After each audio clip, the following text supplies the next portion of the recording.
Bidets are back. The Church of What's Happening Now would like to introduce you to HelloTushy.com.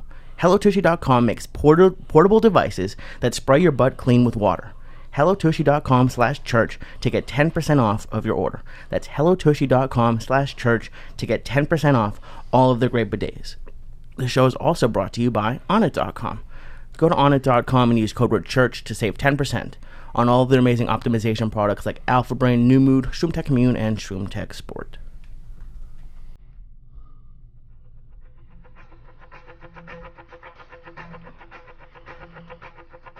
The Church of What's Happening Now. Monday, October 10th, 2016.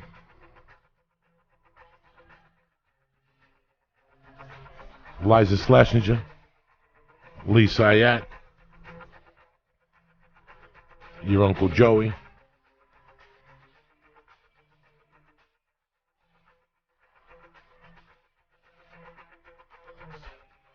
Baby, Nothing else matters. He was no more than a baby. Oh shit. Bang, bang, bang, bang. money seem broken hearted. Something within him. Such a hard song to sing.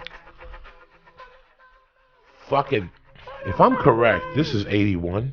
That's what you're trying to fucking tell me. That's what they're saying. That's what you're trying to tell me. Look this song up for sure. All right. I'm almost positive it's 81 because I still remember hanging out with my Undertaker buddy, and he loved this. It's a good song. And he would blast it to the shore, the way back to the shore. Well, it's one of those songs when I decided to sing it, I looked up the words, and it's one of those songs that you know you like, you hear it at karaoke, and you don't realize how many words are in the song, and it's such a hard song. It's a hard song. There were parts of it when I was singing, I was like, it's gonna sound shitty because I can't, nor do I have to. But it's pretty amazing. It was in 81. It was in the movie School of Rock. I don't know if that means anything to you. No, I just remember this coming out, and then the album Belladonna. This came out in an album called Belladonna. On this, and then she put the first thing she struck with was Tom Petty and the motherfucking Heartbreakers. When she left Fleetwood Mac, she had it timed.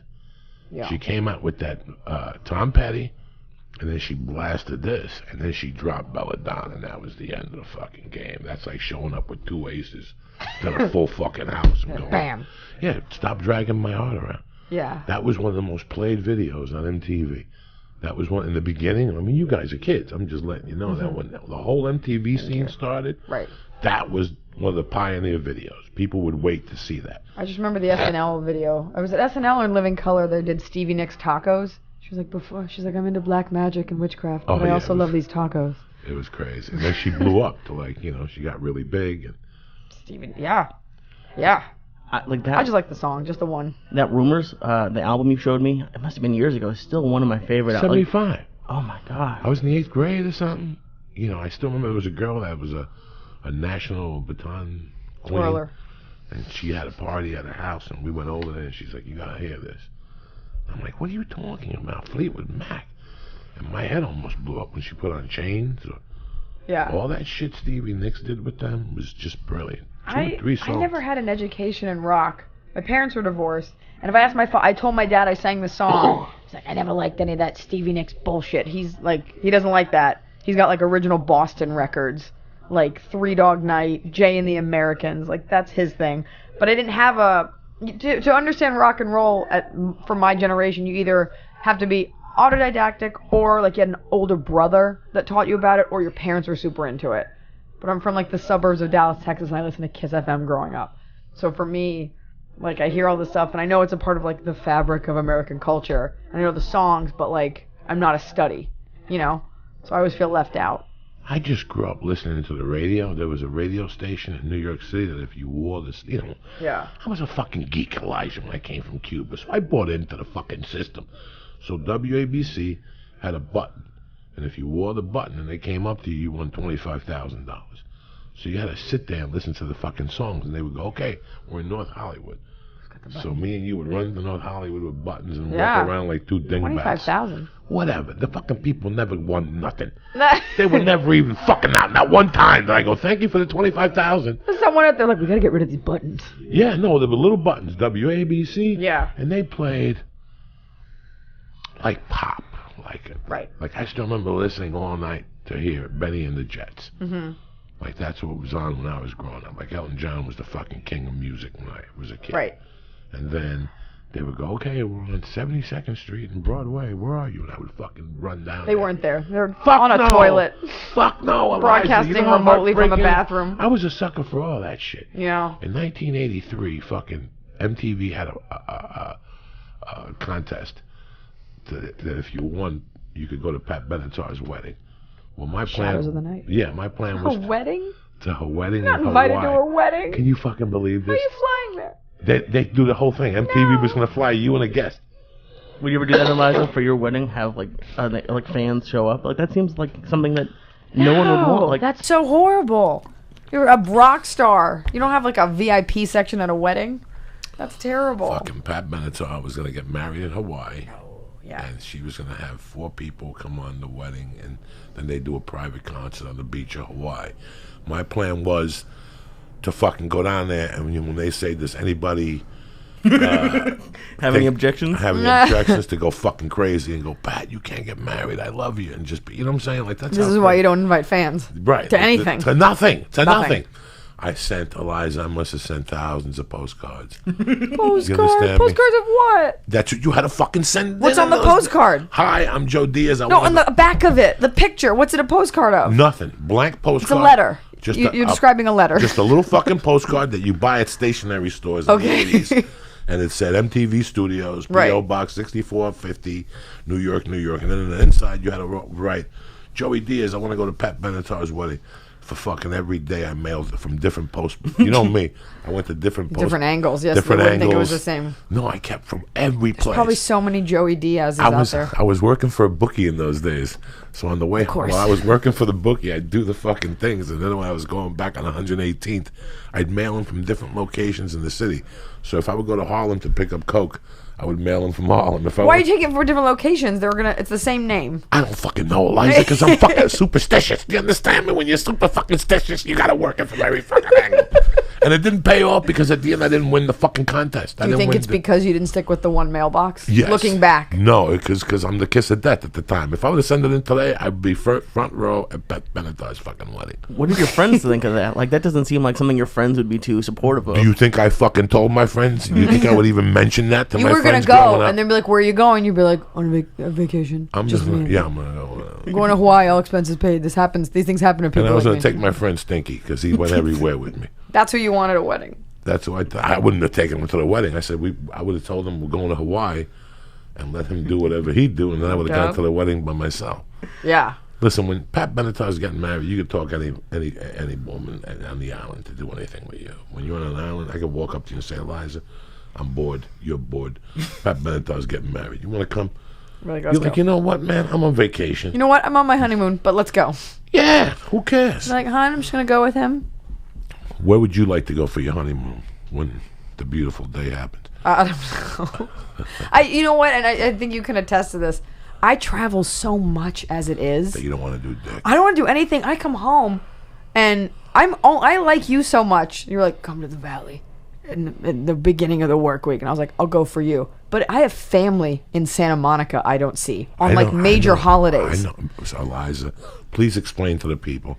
When I emailed you, you have an email response that comes back saying, listen, I got a dog. It does I not. work out. I write. Doesn't I say sing. work I out. dance. I'm fucking busy, cocksucker. That's what it okay? says. If I don't get fucking back to you, don't be mad at me. This is my assistant's fucking address. Send them a call, and I'll get back to you whenever. But I I love can't. you. Have a good day. God bless you, Eliza. It's the best way to do It's it. the best way to do it. To have it up all the time, you're an asshole. But I happen to be doing a lot of things right now, and I'm on a very personal basis with everybody that books me on the shows. Like, I'm not a dick. Like, I answer stuff. A lot of comics, like, I never got your email. I answer everything. But I happen to be going through so many things right now. I just don't want anyone to think that I think I'm too cool. And so it's like, better you know that I'm busy and that your email will get answered and someone else will answer it versus just ignoring it. Have you ever worked with a professional writer?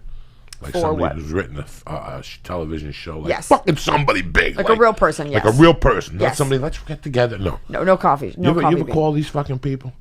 They don't answer the phone. Nobody answers the phone. There's a block of their day that they don't answer. They'll call you right back when that block is over, But that's for the writing time. and that's their writing time. For but- my friend, it's like 6 hours. Some people have that. If what you have is writing and that's your thing, just like I'm not gonna answer the phone when I'm on stage. But I think in general, like in Hollywood, it's a cool thing to act like you're busy. Like a lot of male comics will be like, "Did you get the text about the show?" "Oh, I didn't check it." I'm like, "Really? Well, then where'd the text go, asshole?" Like you have a data plan. So I try to just be cognizant of other people's time and not make them feel like jerk offs if they email me or text me. There's nothing worse than when you reach out to someone and they just don't write back for like a business thing. It makes you feel like an idiot, right?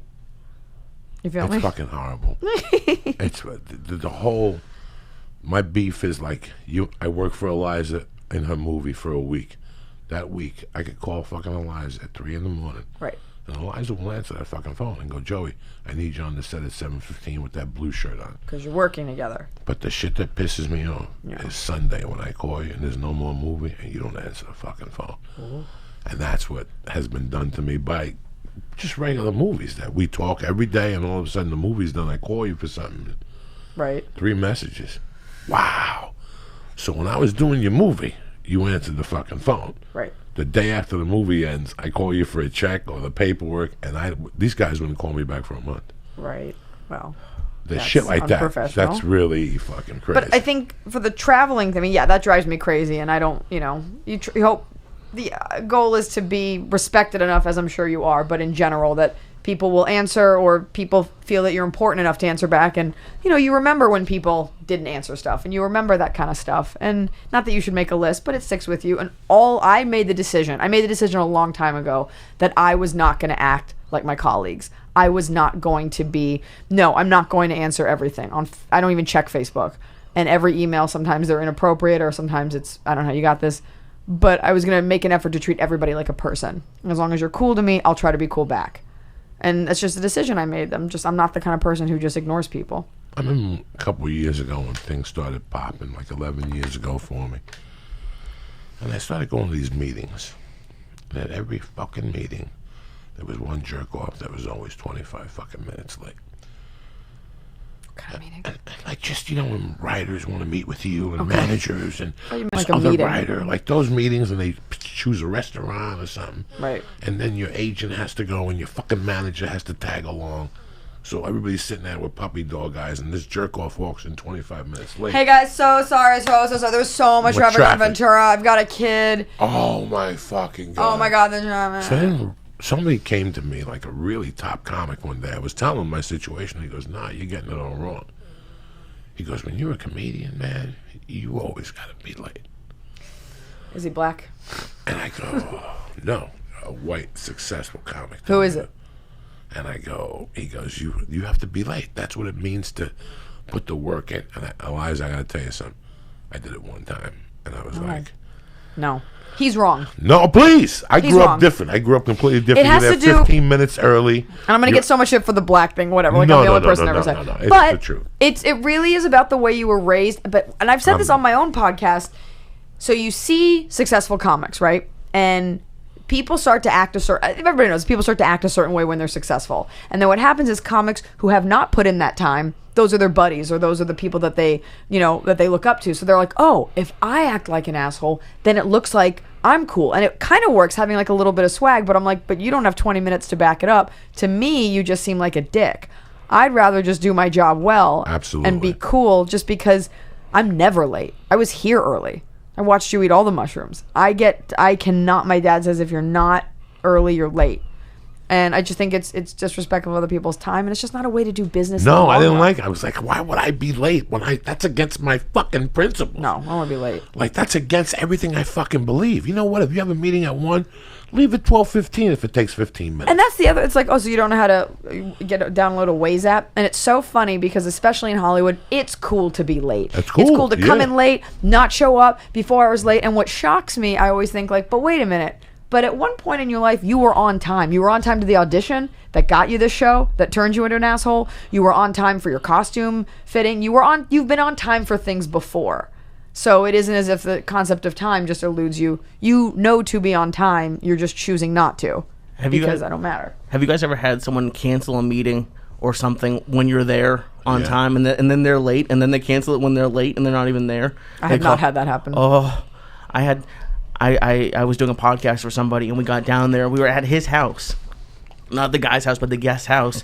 And like 15 minutes after, he was already texting around the corner. He's like, "Oh, I can't do it today." I was like, "Oh, that sounds like a bad date." Oh, it was. I've never had a date do that. I've never bad. I've never had that either.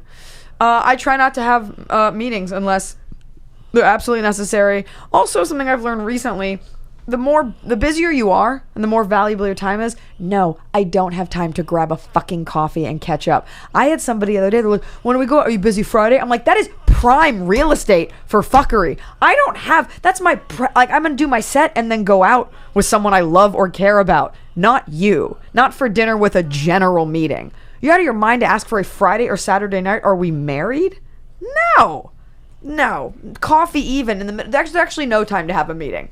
Coffee in the middle of the day. It's like, so I have to stop everything I'm doing to go force a coffee to hear your like cartoon idea. I'm just saying. I don't have a schedule, Liza. Neither do you. No. Neither does Lee. There's two types of people. There's people that have a schedule. There's people that don't have a schedule. If I wanted a fucking schedule, I would get a fucking day job. Yeah. So I don't have a schedule. My schedule is 7/24. Yeah. And I don't know when the fuck I'm working. Well, yeah. And I don't know if I could do a fucking lunch. I don't know if I could do a coffee. I don't know. It changes too. Look, the whole day today, I'm supposed to take headshots or something tomorrow. And I thought my daughter was sick tomorrow, so I would have to be around the house. I don't think she's going to stay home now, so now I didn't call the guy tonight. So now I'm the asshole. I got to call the guy. Yeah, call the guy because he probably rented a studio. No, he does it out of his home. It's for CISO.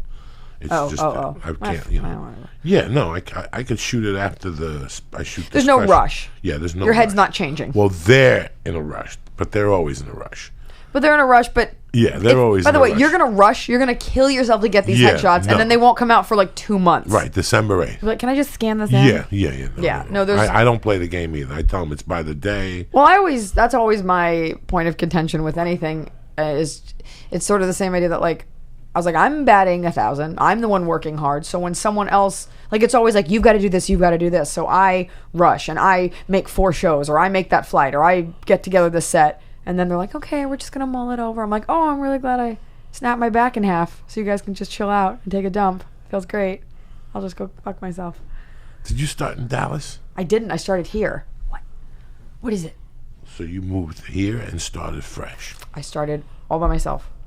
Fresh here. I went to school in Boston, and I started here. What college did you go to? Went to Emerson. Me too.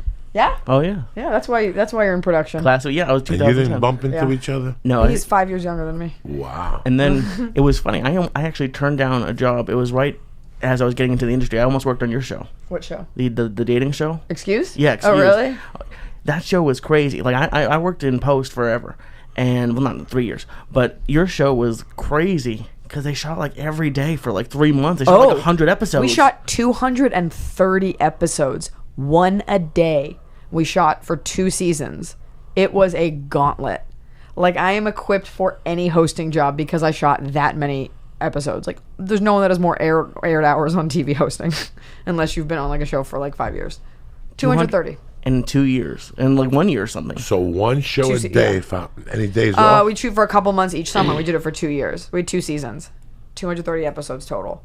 One a day. So 115 episodes at one shot. 1 hour episodes. Never called in sick. No day off. You get your weekends off, but all day, every day. From about June to October. And how long did you have to be there? All day. 9 to 9? All day. I get there 8 or 9. Let's call that. You do your hair, your makeup, you come down. I film the first act and the people like go on their dates. I go to lunch. I come back. We'd shoot the middle part where someone got eliminated or excused. Excuse me, branding. And then a little bit later that afternoon or night or early evening is when the elimination part. And I would like literally bolt off set and jump in my car to make it to the Comedy Store by 9:45 or 9, depending on when it was. And they never gave me an inch of wiggle room. I'd be like, I am running from a TV show that I'm on. And they'd be like, well, if you're going to miss your spot, And I'm just like, can someone give me a fucking break? And I would bolt out of there every night to try to make it wherever the spots were. But yeah, that was the shit. I can't like that. It's funny working on that on the other side of TV, especially when you have, because you've done a couple specials, and then with what Joey was talking about, like they're really anxious for these pictures, but these pictures, they're just anxious because it's on a to-do list, right? And there's no real like it used to kill me when the network or the head of the production company would come in because stuff would be cleaned, moved around. Right. They'd put the best people up front. It was crazy. It's a crazy experience to go through. Just seeing how who they really care about. Yeah. Well, I hate the whole hurry up and wait. I've been here for too long and I know how it works, so I know the things that you sit there and go, where's the logic in this? Well, there is none, but I don't think most people that make art are logical people, and those who can't create good art go into production. And that's why it's so scattered. I mean, there's so many things going on, but any set you go on, you have one line, like, we're going to need you all day. You're like, okay, but do you? Okay, I already did the line. I need to stay. How about one line on Spider-Man 2? 14 fucking days. Oh my God. From every angle. 6 to midnight. It's almost not even worth it. Let me tell you what I would do. At 6 o'clock, I would just fucking hide. Yeah. Doesn't seem very productive. And I would see the production assistants, and I go, what's going on? They're like, they haven't said nothing. I go, if they don't say nothing, don't say nothing. I would just be prepared. I'd bring TVs. And you got to be prepared. Computers and see DVDs. You sit in your trailer. I had a long distance phone. No, they put me in the back of Sony in the apartments. I feel like you told me They got apartments back there. Yeah. That are tremendous. Couches that pull out. Like they were there like from World War II. I don't fucking know, but they redid them. Yeah. The showers. I mean, guys, it was bigger than this. It was nice. Yeah, bigger than this. Door, couch, opens Well, here's up. the thing. You're saying I'm hiding. They don't want you. The less people on set, the better. Well, Raimi would always go, listen, Joey, you're too big for the fucking train. I can't have you in this fucking train. Right. So do me a favor. Just go to the trailer and wait till I call you. And I would drink, what's that fucking juice that was like 22 bottles? Pomegranate? Pomegranate. They had it. I mean, it was the best. Super, yeah. It was the best. It was the best food movie I've ever been on. Right. I mean, they had tables upon tables upon tables of just breakfast stuff. Yeah. Lox, bagels, oatmeals, French toast, all those juices, all the coffees, Starbucks. I mean, they just had everything. Lunches, they paid you $25 to go get your own lunch, but they brought in lunch. Right. Fridays was steak and lobster tails. So this was my option then. I could sit in my fucking apartment in Hollywood and come up with creepy ideas, or I could sit down there and make scale plus overtime. Lobster. Yeah. You know. Well, yeah, you go. You do the work, you show up. Yeah, I showed up. But it's still like, okay. I showed up on time. I go up to the directors and go, what do you think? Today's the day. Not today, Joey. We'll call you when we need you. Then they would call me just to introduce me to someone. What was the line? Can I hear the line? Surely you remember If you it. want to get to him, you got to go through me. That's it? That's it. That's what someone wrote? That's what someone stole from someone else? Like $40,000 for that fucking line. And that was That's great. with no residuals. That's great. Can you believe that shit? You don't deserve residuals. No. I fired the manager that told me, don't do that movie. That's for one day scale. I wouldn't do it. Hey, And I Harvey was Firestein was your manager. No. It was some chick that thought she was badass. I have a similar. There was no scale involved. I went to creative arts camp when I was 14, and they, at a creative arts camp, you do one audition, and then they put you in a play. There's like 10 different plays, and they just place you however they do it. And then throughout the summer, there's other plays. They were putting on Our Town by Thornton Wilder. Anyway, I was so excited because I was going to creative arts camp coming from Dallas, Texas. All the kids were from New York and Los Angeles. I was like, this is it. Where was the camp? In upstate New York. Okay. And I was like, this is it. Like, this is when I get a chance to be somebody. And I auditioned, and they put me in Our Town, and I got the part of Lady in the Balcony, which is a person who sits in the audience. And during part of the play, the narrator pretends that he's at a town hall meeting, and he goes to the audience for questions. And I have to sit in the audience the entire duration of the play. And I stand up, and I have to say, is there much culture in Grover's Corners? That's the name of the town they live in.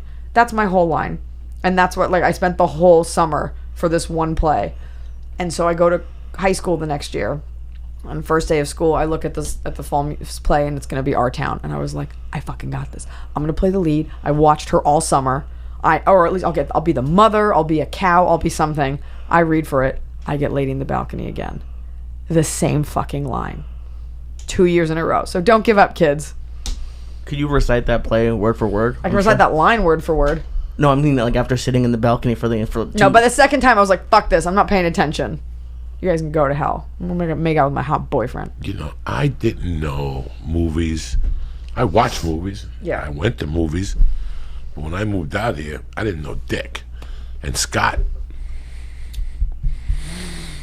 he was one of the best talent coordinators the Comedy Store had. He was a guy that was really good looking.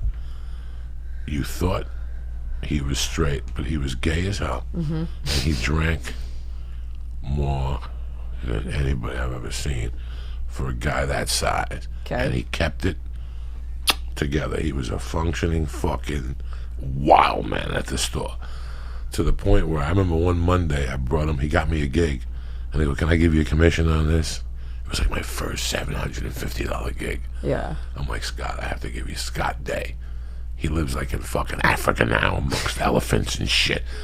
Like, he moved here with Louis Anderson. Okay. Good looking dude. And I brought him a bottle of fucking like expensive tequila at 12 o'clock when he got there. You know, by 9 o'clock the bottle was fucking gone. And he was standing there talking to me about politics and comedy and shit. I'm like, this is not even reeking of tequila. Right. Maybe he spilled it. Huh? Maybe he spilled it. No, this motherfucker. And then he would sit there and drink and watch the acts till about 10:15. Yeah. He would wait for Mitzi, and then once Mitzi got there, he would leave. Comedy Store's a very special place. Scott Day. I forgot. I don't even know what the moral of the fucking story was. You said he was a good talent booker, whatever it's called. Talent coordinator. Yeah. Why I brought it up? Who the fuck knows? This is great to have you here. I'm happy. I like having women on the podcast, and it's tough to get them on sometimes. And Well, it's a scary great. neighborhood. Is it really a scary neighborhood? I did not want to get out of the vehicle. I thought you knew it. I thought you knew it for some reason or another. I know where we. I mean, I know the area. I know the. Oh valley. boy, you would have hated the other place where we were at. Where's the other thing? Up the block. Up second floor, real creepy. We walked out one night and there was a guy laying there. And the lady's telling me, you got to call the cops. And all of a sudden the lady knocks, and the next day he goes, that guy was making believe he was asleep. When I went to the bathroom, he robbed my purse and he ran out of here or something. I'd be like, why are you telling Oh me my this? God, at night I would shit my pants walking down the stairs. I'm walking out of there. I go, why do I do the podcast here? Yeah, no, I don't know. Then we found this place, and this is cool. There was a girl downstairs that had a real popular podcast. That's how I found this place. And I came and asked her if I could have it when she went to Rotten Tomatoes. Now she's at fucking CNN. But she started downstairs. Right. In this office right downstairs. Well, it's important to have a space. Yeah. You know, you can do it at your house, but it's good, especially for comics, to have a place to go to. So this is good. It's lovely inside. What's up, Lee? How you feeling? I'm feeling fine so Want far. another mushroom? Sure, why not? Sure, what the fuck? Your face is as red as your t-shirt. Oh, like yeah. You both look like you're about to cry. No, not yet. it. No, I'm good. I had a good day today. It was nice and easy. Yeah. I didn't do shit. It was fun. Where were you last weekend? I wasn't anywhere last.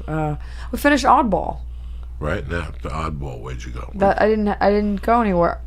I didn't go anywhere. I came from New York. Then I did Oddball. I didn't go anywhere. And then this weekend I'm in Denver. And it sold out. So I think there's like one show on Friday that's left. And this is Comedy Works. It's Comedy Works, but not in Larimer Square, the The suburb. suburbs. Beautiful. I haven't been. I've always played the Larimer Square one, and I'm a little sad because I really enjoy it. Yeah. I really enjoy that club. I know John Caparulo's there, and he's so funny. So I graduated up to the one in the suburbs, and so I'll go do that. And then my theater tour starts November 4th. And this is promoting the Netflix special. The Netflix special. The tour starts with that. We had to talk about T-shirts and stuff today. But yeah, and then that's it. How many theaters are you doing on this I think tour? there's 14. And what size are the theaters? A couple thousand. Good for you. 1,400. 1,400 is perfect. 2,000, probably, definitely not over 2,000.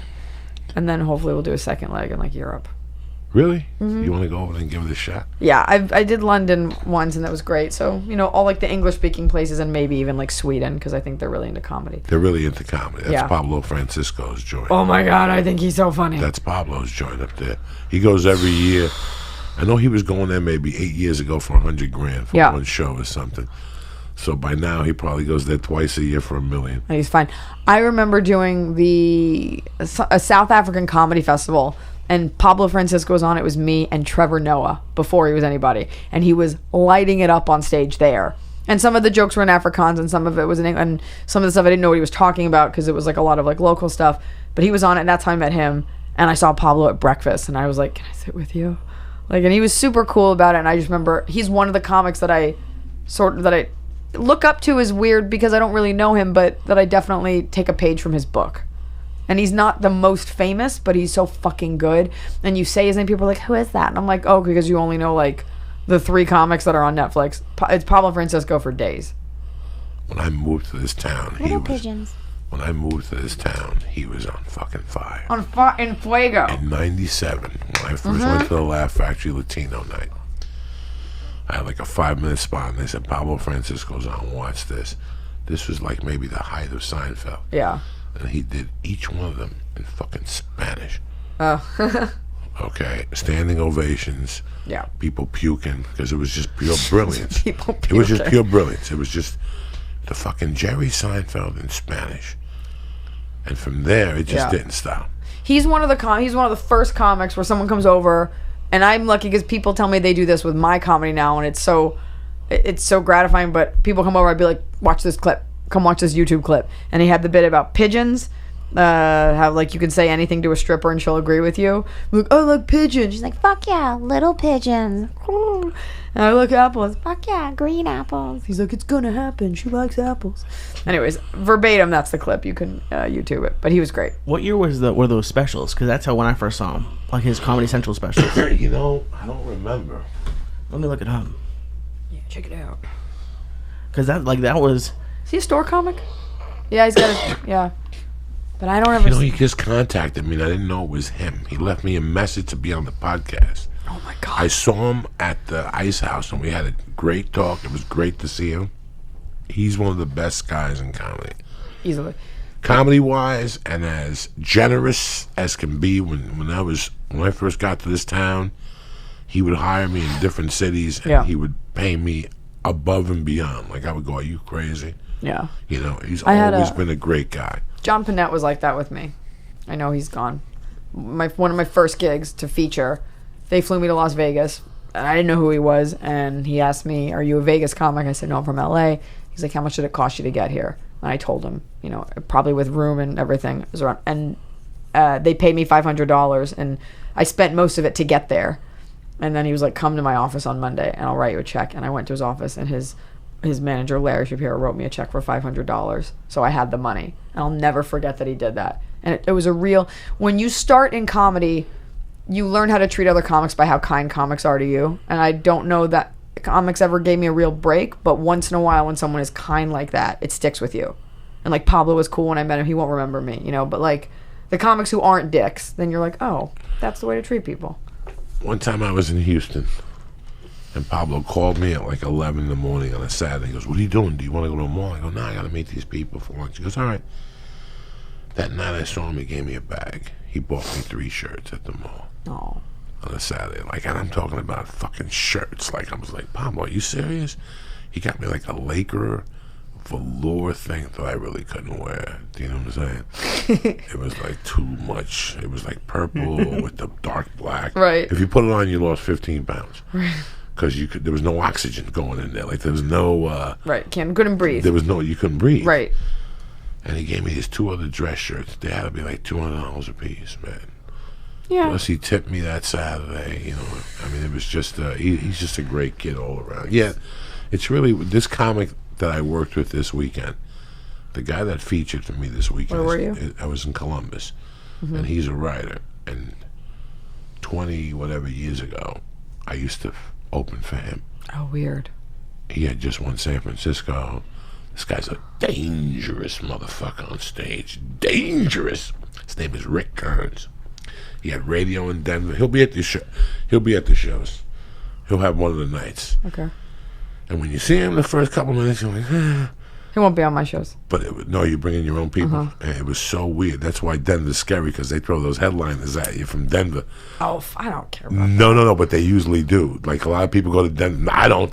you know what I will say? I don't bring nobody to Denver. I never did, because I always believed in cultivating local comics too. and giving people chances. That being said, Denver, and I love Comedy Works, it's the only city where, because they give you different comics every night. They've never been cool. Never rude. Really? But they come in, they do their thing, they don't make eye contact, they leave. I'm like, do you realize how much it would behoove you to just say hi to me?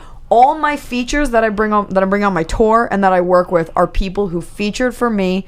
I liked them as people. And I was like, come work for me. And it was never rude. I definitely had, it was just kind of like, almost like they're making a point of not giving me the respect of talking to me. Like, I just come in and work, I don't talk to her. And it's just like, okay, it's your funeral. You don't have to do it. I won't help you. That's totally fine with me. It's really fucking weird. So this year, I'm playing a different part of the club, and I was like, I'm bringing my own people. Done. I have friends that will fly in and spend money to get to do it. And I'm not going to use a local guy who's not going to look me in the eye and say hi. So fuck it. I try to cultivate also. There's a lot of comics that you taking a comic on the road may be something small to you, but it's something. I remember how big it was for me when somebody called me at the Comedy Store. Said, "You available Tuesday? What if I gave you $750? Yeah, I get to go do my act in Wisconsin and test it out there. 100%. Oh my God, so many comics made my week. Yeah. I remember one night I seen Louis C.K. when I was hosting. I used to host on Sunday, and he came and he goes, "Do you think I can get on?" I'm like, "Yeah," and I got him on. And when he got off, he goes, "Hey man, what are you doing this week?" I go, "Yeah, nothing. I'm around." He goes, "I wrote something. I'll know it tomorrow. Give me your number." Listen, I went back on stage. I didn't go home and go, "Honey, I got rent money." Right. He fucking called and he put me on the fucking show. I never forgot him because of that. Louis C.K. It's really weird, but man. It's also like you got him on the show. Like, you were cool. All you had to do was be a little cool, and he was cool back. If you were like, "No man, can't get you on," or "Hey man, you gotta wait," like you gave him a green light. People don't realize, like, for headliners, like, you being cool to us is just as important as us being cool to you. You have to make people want to do you favors. You have to, nobody wants to help somebody who walks into a green room that's a dick. Last 2 years ago, a kid hit me up. He goes, "Can I do a guest spot?" I go, "I got to be honest with you, I really don't know you." I always say yes. And if I say yes, then every show I do, they're going to be there. Like, if you let, it's really.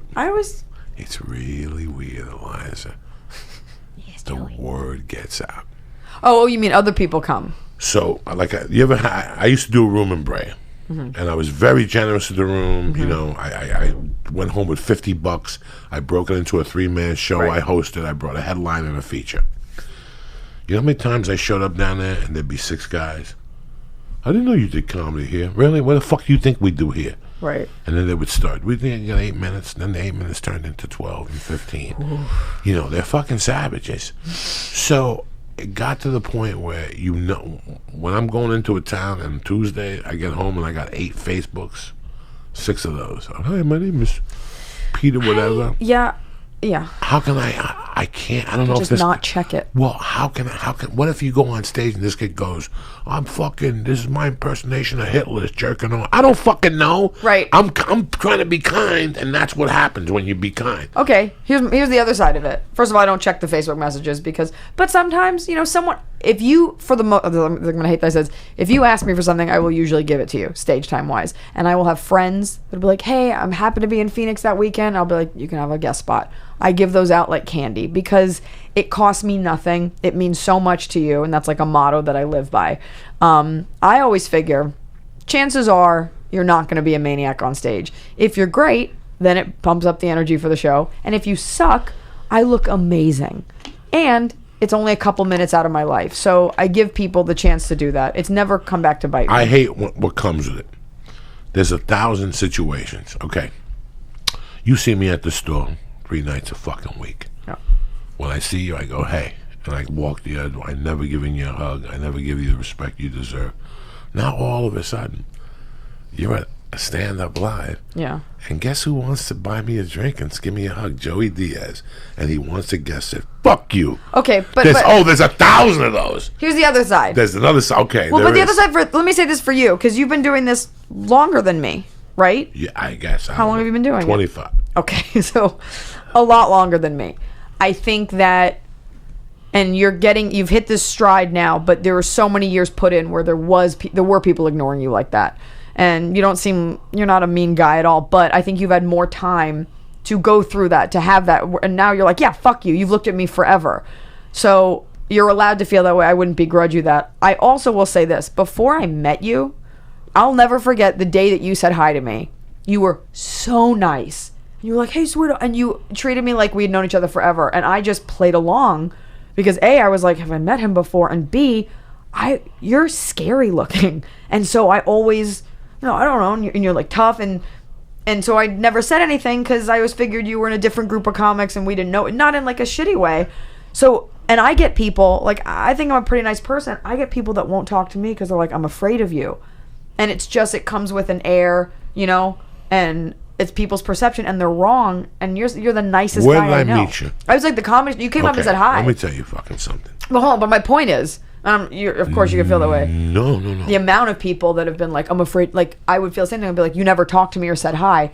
The amount of people that are afraid versus not respectful. You know when somebody's afraid. And you know when somebody's fucking not respectful. You know it. You said things to me that you like that, but you know when somebody's not giving you the props Iliza deserves. For sure. Okay, so. But I do give people the benefit of the doubt sometimes. You know what? What? If I would have saw you at the Improv and I would have never saw you at Last Comic Standing, I wouldn't have said hello to you. Right. First off, before I met you, I had this woman respect for you. Now, when I see a girl like you that is petite, you're not. Thank you. You're not violent. You're not, Not violent. drunk. Right. You're not obnoxious.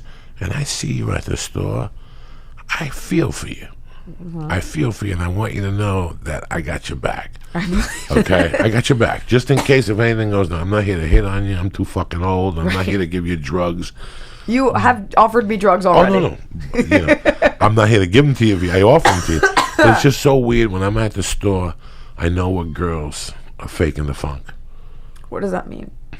There's girls that go down there and fake the funk. What is fake the funk? They show up for 2 years. They see what they can work, then they disappear. And then I know a girl that you that does 4 sets a night. I go to the Improv to do a set. There you are, and I go to Comedy Store, and you're like dog shit. You're everywhere. Thank then you. I found out you were at the I.O., or you were at this guy's bar, or you do the 7 o'clock show at the Comedy Store. You work at this. It's not like you're dating guys and dating. I date manage. No. Right. You're one of these motherfuckers that I see out there banging it, and you're running against around men. My mom was a bookie. And she ran. Oh my God, my mom was a bookie. And she ran around men. And when you see that gift, not a lot of women can do that gift. Thank you. It takes a certain woman with a certain type of self-something to walk into a room with men and not get fucking attacked. Like 8 guys like me in a room going, 604, $82 fucking dollars. Hey, what happened with that guy? He never paid you that money, so here you come in with you looking good. You know what I'm saying? Like, I respect you. So that's why the first time I saw you, I just wanted to let you know that. Oh, you were I'm so not nice. One of these fucking jerk offs. I got you. I remember you said hi, and I walked away, and I was like, oh, Joey Diaz knows who I am. That's No, pretty cool. I watched you. I talked to Dan about you. I knew you were tight with Joe, and I had left the store, and I had just heard about you. As I was leaving, you were taking over. Mm-hmm. So I always talk to Ari. Yeah. And I just, I told you that before I leave the fucking house. Not tonight, I didn't, but because nobody's going to be on tonight. Probably some political. Oh, you jerk check all the off's stores, all the I check shows. all the shows. I checked Jimmy Fallon. I checked the other fucking guy with the people in the car. James Corden. I checked the fucking whatever, and I see what stand-ups are going to be on. There's some stand-ups that I don't even know, and I watch just because I don't know them. Sure. They're young. The one guy that killed me one night was Kumail Nanjiani. Kumail Nanjiani. That shit about Coney Island 5 years ago, fucking, I almost puked that night. It's very funny. Yeah. And then, there's a few people. I'm not going to say how many times I've sat up to watch a Showtime special and thrown the fucking remote at the TV. Sure. Fucking bum. You really had the balls to open with that joke. I heard that joke 8 fucking years ago. You're gonna, so I'm cheering for the comic. And then when I see him, I want to go up to him and go, now you know what? Now you know why you're not getting spots, because how, but I can't. So I always go, if I had the opportunity to do that. So I'm watching the fucking Tonight Show, and it's Iliza Shlesinger. I get home, I got the cat on top of me, I just smoked a joint. I probably had some peanut butter and jelly, and all of a sudden, I fast forward because I taped it, and you came out and just, it's like you had no fear. You just were laying into him, you were pointing at him. Even Jimmy Fallon was like, what the fuck's going on? It was just, and then he came out, and it was just a big to-do at the end. And I got right on fucking Twitter, and I go, Iliza, you fucked them up tonight. God damn it. My wife's like, why is the fucking light on in the office? I'm trying to sleep. I'm trying to sleep. I go, I gotta hit it, because she did really well. And I hadn't seen you since then to pull you over. You're always on the move. You're always on the fucking move. So I don't want to grab you by the arm and go, listen, man, I saw you on Jimmy Fallon, and you fucked them up. But then you said something to me. We live in this comedy world now that women aren't getting enough spots. There's jerk-offs that say women aren't fucking funny. Every time I hear a jerk-off say women aren't funny, I want to send them a clip of Lucille Ball. Just to get the party started. Like, this is how wrong you are, okay? Right. This lady lives on TV every fucking day for the last 80 years. Yeah. And you're going to come up with some... It's antiquated. And thank you. Antiquated. Thank you. It's antiquated. That's the word I was looking for. I feel, not to make it about girls, because, like you said, like, I've been competing against men since I made my professional debut or whatever in comedy. I did Last Comic Standing. That was all guys. Comedy Store is mostly guys.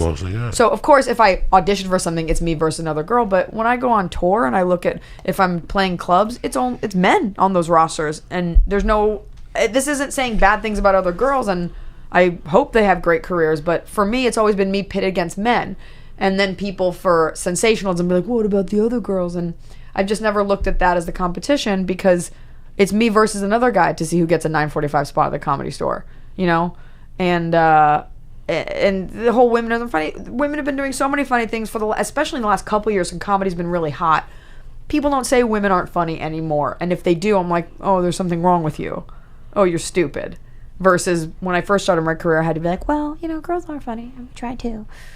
So now I don't even answer it, right? It's just all these things that these formulas people had for a long time. I'll never forget, they were shooting Showtime about 10 years ago, maybe 12 years ago, gave away 8 half hours. And they had showcases at the store. And I'll never forget that I'm out there one night. I didn't showcase. They were showcasing a bunch of like up-and-coming comics and shit. And I was there one night, and Messina was there, Rick Messina. Good guy, great guy. I talk to him all the time out there. And some girl was talking to him, and she's like, I'm having a hard time. And he's like, how old are you? And she's like, 30. And he goes, you should just move back to where you came from. And he goes, everybody knows that, a woman's hot from 22 to 21 to 27. And guys after, now here I am long in the fucking tooth. I didn't get hit till I was 32. I didn't get on stage till I was 30 or something. And he's like, and guys are dead after 25. What's he talking about? And I'm listening to this, and I get in my car, and I go home. And that night, I'm sitting there, and the next week, I saw him up there. I go, can I talk to you for a second? Because he's a cool guy. He's a really cool guy. Yeah. And I go, hey, man, the other night I heard you talk to this girl, and you were telling her this and this and this. And I go, the reason you got that baseball field in your back fucking yard is because of the 2 old guys in comedy. Tool Time. Tim Allen. He was not fucking 28 when he made it. All right. And the other guy with the glasses, the chubby guy, the host of Drew Carey. He was another guy that was 40 when he fucking made it. I go, you made millions off these guys. How can you tell her? Right. He goes, it's crazy. I thought about it when I went home that night. What a mistake I made, too. Oh, good. He goes, I didn't know what I was thinking. You made millions of dollars off 2 fucking old guys. Well, especially comedy. You can be older in comedy. It's actually one of the few things where when you're older, people value your opinion more. Comedy doesn't discriminate. You're either funny or you're not. Whether you get into it later or, regardless. I'm so fucking embarrassed right now. Why? Like, I feel like just being too old and being on stage. What are you talking But about? then the other day we were watching a Rodney clip, and I'm like, he was fucking old. I watched most of that special this weekend. But It was- you have the gravitas when you get up there and you say something, you mispronounce Kumail's name or something, or you say, because of who you are and where you're from and the generation you have, it's okay. There are things that I was talking to Joe about this when we left because I was laughing. We were in the car in Arizona and we were hungry, and the only thing that was open was Papados. And you were going on, you're like, you trust your Uncle Joey? I'm like, I don't really know you. You're like, you trust your Uncle Joey? Go to Papados. And then you made a joke, and you were like, when you get the gumbo and the sauce with the fingernails and the Katrina oil. And I was dying laughing. If I on stage the other night it said one Katrina reference, and they went ice cold. But you say it, and it's okay. And granted, it's about intention, stuff like that, but it's also about like a life lived. There are things you can say that I can't. And so you shouldn't be embarrassed. I turned him on to the I don't have gumbo. to give you a pep talk. I didn't get to try it. Is it still about Papados and not the moral of my story? Tell her what you ate, though. I got po' boy, but I was too I'm tired. the only one that's not stoned here, by the way. Yeah. Which is why we're talking about Papados now. But then, I think why it comes across, why people are okay with it, is because it's what you say in real life. He had that entire speech for the server at Papados. Yeah, it's he fine. tells everybody. I told the He server. loves But it's also, and people are so fucking PC. You're an equal opportunity offender. There's no hate in your heart. You're just saying, and it's just like this East Coast ball breaking. I know guys like that, and Wait a it's second. okay. Wait a second here. I'm Cuban, but I got a Jewish cup. Okay, so. Jewish cup? Yeah, that means you got a Jewish cranium. So. Oh. I had a friend that used to go, I'm Italian, but I got a French cup. That's why I know how to make all these cocktails. And he used to kill me. He was like 70, and Yeah. he would make. Anyway, what the fuck are we talking about? Why you gotta throw me off? I was talking about your character. You started talking about No. Papados. We're talking about. You're Cuban with a Jewish hat. Cup. Cup. He was talking about Papados, and I was saying you have the gravitas to say what you want to say. I fucking forgot that. I gotta stop smoking pot. Maybe a little. Maybe a little. I was saying it's okay. You were saying you were ashamed to be old on stage. How old are you? 53. Thank God, because I didn't know. And I was like, what if he says he's 40? And I got to tell him he looks terrible for 40. Plus, I got a little girl at the house, and she's gonna click onto fucking YouTube and hear half these conversations. It's just a lot of things that are eating away at me little by little. Yeah, but she's gonna hear it whether you stop doing How old is comedy or she? not. She's 3.5. Shoot, you got a minute. She's not going to. Not in today's world, you know.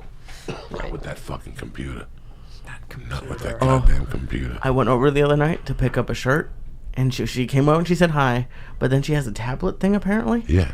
And I was trying to say goodbye. She's like, no, goodbye. She really seems to like me, but now she's like, when she's like, no. Oh, she loves that fucking tablet. So what are you gonna do there? What's happening, Blanche? Blanche doesn't care. She's going as a lobster. No, it was real. I forget what I was gonna fucking tell you. It bothers me about the Cuban with the Jewish cup. We were talking about. We were talking about you. Intention. We were talking about ringing intention. true because it's stuff you say. Oh, okay. I'm so sorry. Okay, so Katrina happened. Right. All right, so let's pretend you went down to the sea. To the sea? Let's pretend you went down there to see what was going on. Oh, I thought you meant the ocean. And all of a sudden you're like, wait a second. Wait just one fucking minute here. Look at all this oil. Look at all these animals. I seen that commercial for Dove. Right.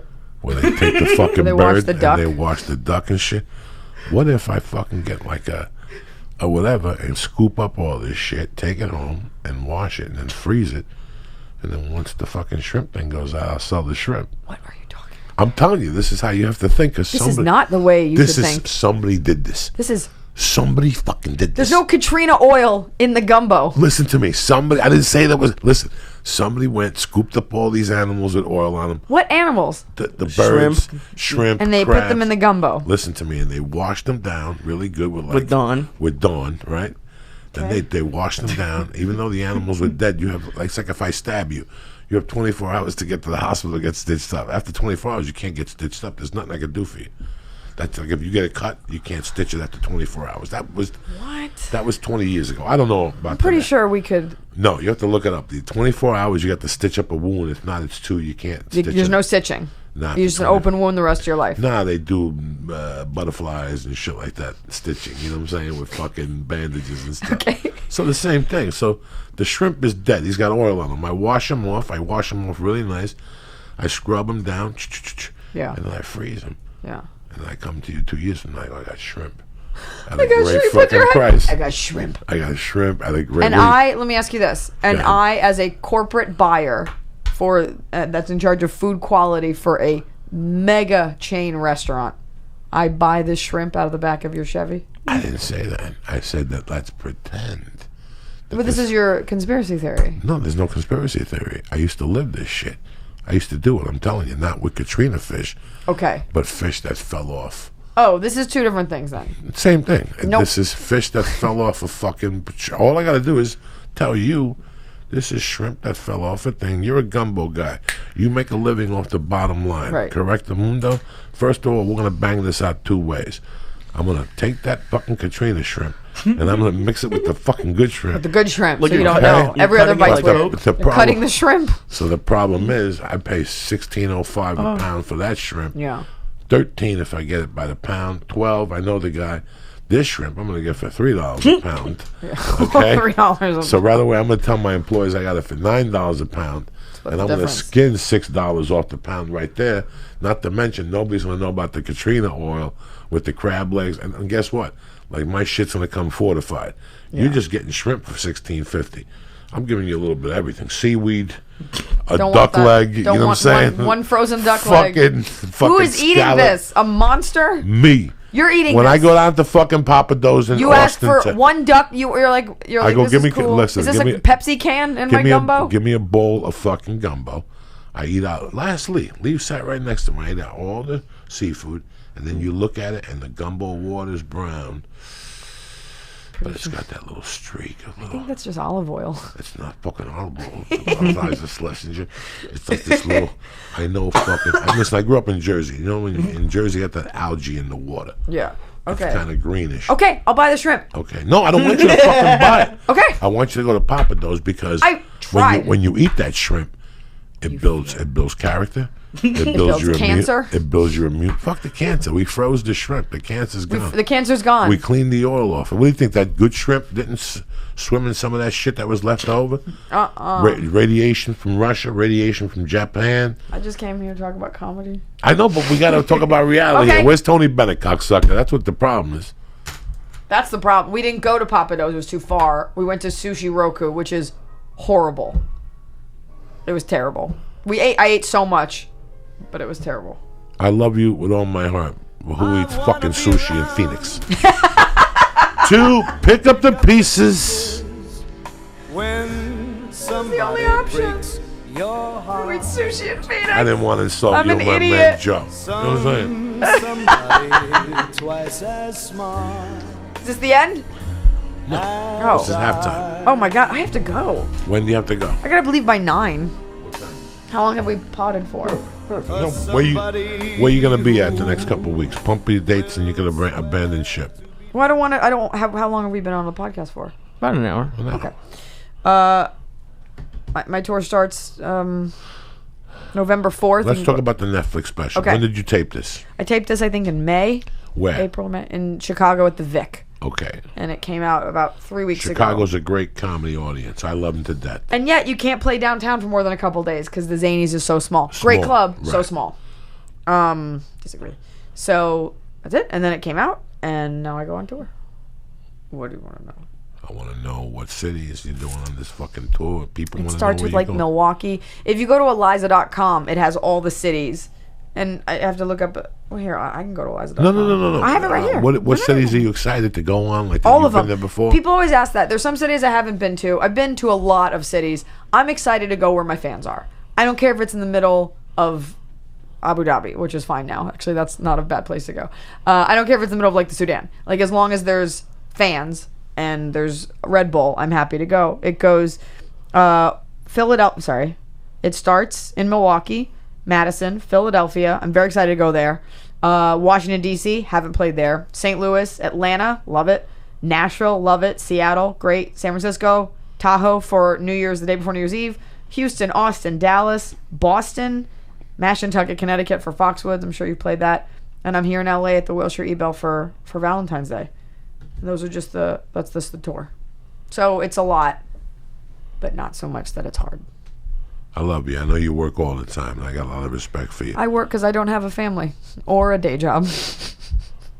Well, I know how hard it is. You sure you And do? I got a lot of respect for you. I'm really happy you came on because it meant the world to me because I want people to know you're a bad motherfucker. They know. They kind of know, but now it solidifies it. You came in. I'll take it. You know what I'm saying? You almost ate a star, but you thought about your future. I thought about You looked at I the did. mushrooms and you said, Joey, I did them once and it fucked me up, and I did gotta it again. I drive had home. a good time. That's the other thing. Yeah, I'm you could afraid. you could take them when you go home. Do you want to hear a secret? Go ahead. Actually, no, I don't want to say that because then because here's the thing: when you're a girl and you share stuff on podcasts, then people forever tweet at you about it. Don't worry The about last it. time I was stoned, I was intimate with my boyfriend, and horrible, violent, weird thoughts went through my head, which is not what you want when you're like naked with someone. So, I don't think pot is for me. It's not for you. Do you drink? Yeah, But I still got to yell at you about the fucking sushi in Phoenix. You know? it wasn't my fault. Let me yell at you first, and then you can yell Go back. ahead. I did. There was the only thing that was open. You were in the car with us. We were looking at all these things on Yelp. Nothing was open because of the time we The got done with driver was oddball. playing you fucking off, too. He couldn't drive. The drive. Oh, I gotta go pick up Dane. Dane, yeah, I'm he like had to go. Dane's got a helicopter. Yeah, Fucking yeah. take me to Papados. And everything was closed. Sushi Roku, because it's kind of like a douchey part of town, was open. And I was like, fine, we'll just. I am a food douchebag. That's how much respect I got for you. I did not fuck up your night. Yeah. Because there used to be the Tempe Improv, and a sushi place opened up downstairs. Yeah. Do you know how many comedians got sick in that sushi place? Really? Hospital sick. Wow. That's why Joel it. partnered with, was it Copper Kettle? What is it called? Oh, Copper Blues. Christ. So tasty. Huh? So tasty. Steak bites. You like the Copper Blues? I like steak bites. I love it. I got- eat garbage. They got good steak bites? I think they've got great. Some of the improvs have steak bites. If it's a Joel Bashkoff improv, they might have steak bites. That's what you want. Steak bites. You know, I worked with Joe the first night he started. Oh yeah. 98 in Miami. I came in for New Year's, and he had just fucking started. The clothing store went out of business, Yeah. and now he was in the comedy, but he knew nothing. Wow. He was just a young kid, and we used to giggle and shit. 1998. So I was 15. to see him at Yeah. fucking Oddball the other night. Joel is a manager now. He is an owner. He's the owner of several improvs. They just opened one. He consulted on one in Oxnard. Really good guy. Always been super cool to me. You know, I think a lot of, especially for women in this business, it's like someone tried to sleep with me and they were terrible. I know the difference between like a No, he's gross out- very respectful. But very there's- respectful. he always treated me like a colleague. He always brought treats for Blanche. A lot of I've never had a club owner be a piece of shit to me, because it's like, well, look at the numbers. Or even when I wasn't doing great numbers, like they were always, for the girls listening, it really is about the way you carry yourself. So treat yourself with respect, and they won't treat you like garbage. That's my big lesson of the day. I'm a big Shark Tank fan, and I saw a clip with Barbara. The one I don't like the younger lady. Lori? I don't like her at all. Why don't you like Lori? I like Lori. I don't like. I like 'em all. I don't like the infomercial thing, and I don't know. It could be just because she's younger. That could be it. But it just comes off weird. Her and Mr. Wonderful are very. She's alike. older than you. Oh yeah, obviously. Okay. But Not that obvious. Well, yeah, that's true. Okay. But I really like Barbara was with. She was doing something on like ABC News or something, and she was saying that she thinks that women should act like men. Like that's like when it comes to business, because in her business and all businesses, She's women in real estate, like too. women don't ask for raises at like a crazy percentage, and I should have written it down. Don't ask for raises, but men do. Oh, and well, it's hard to relate to that as a comic because it's different. Because I ask for more money all the time, and it's not me asking for it; it's my agent on my behalf. But Barbara Corcoran's a fucking business animal. If you watch the last 10 minutes of my Netflix special, it's me reenacting an episode of Shark Tank, and it's my favorite show. So, Yeah, just saying, put that out there. I like the blonde, and I like the. They're the both old- blonde. The older lady. Barbara Corcoran of the like, Corcoran Group and Lori Grenier of QVC. I like. They're all great. Mark Cuban. Mark I Cuban. always learn something when I watch it. Yeah, I like Mark Cuban. He's I look at the people and I go, the balls on these people. Oh my god! And some of the ideas. Yeah, it's just Some brutal. of the, sometimes you know that they're on there because the idea is stupid. The worst idea on Shark Tank ever, and this is 100% Googleable. Go to a website called, will you Google it? Yeah, sure. Man Metals. This guy, one thing I don't like is emasculated men. As a woman, like, I seek to be powerful, not to make anybody feel like shit. And this guy gets out, he's like, my wife would always ask me, he's like terrible looking, to take out the garbage. And when I would, she'd be like, what do you want, a medal? So that's when I came up with man medals. Here's a picture of my balls in memoriam. And it's a medal that you give your husband when he does a good job at something. They're like $5 a piece. There's no way they have any online sales. Look at these. Look at these fucking pieces of shit. They're gonna $25 go into the earth and just make garbage. Wait, read them. Best hubby ever. $2. Coming home to be a daddy, $5. Yeah, you come home to your kids. So you get a medal. I emptied the dishwasher. Ask for directions. Was it 1950? I picked dirty clothes up. What is it, the toilet paper? Put the toilet paper roll up. Or like I put as it if on. you've married a total retarded person. Totally retarded. Total retard. I don't want my wife Sequel to to give me Total fucking Recall. medals. Isn't this insane? It's Listen. passive There's aggressive. another page. Listen to me. These are the people that are voting for Trump. You understand? Like, people go, how is Trump getting there? Who buys Britney Spears albums? There's always that question. I went to a Britney concert. Did you? No, but there's always those people. Oh, she sells 30 million. I don't Someone's buy her doing it. album. Somebody's doing Someone's it. doing it.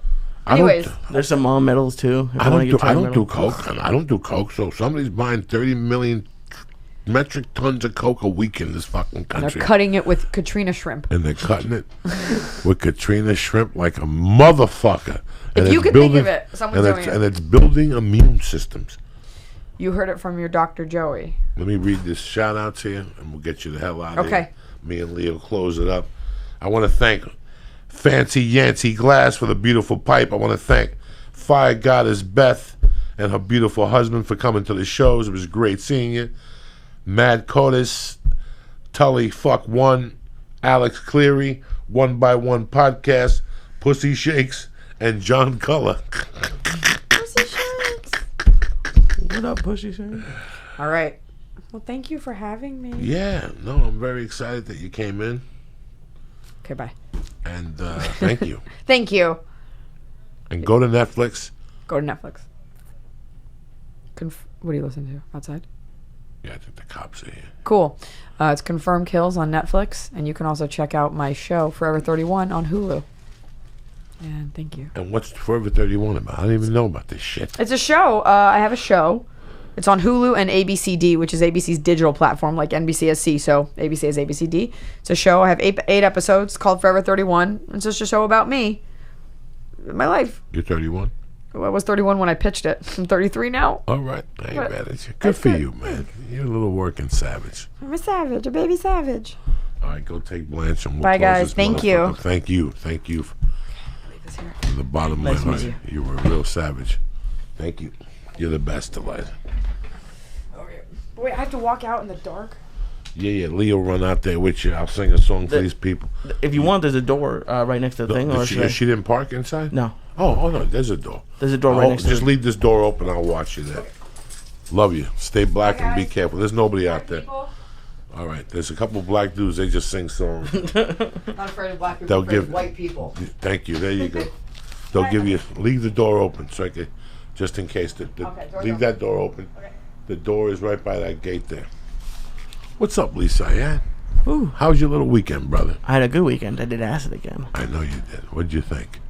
It was You didn't leave the fucking house. I didn't leave the house because Paula was there, so I didn't want to like abandon her. No, you should have taken her with you. That's what the acid. The most important thing about acid. I don't. This is where acid is different from like,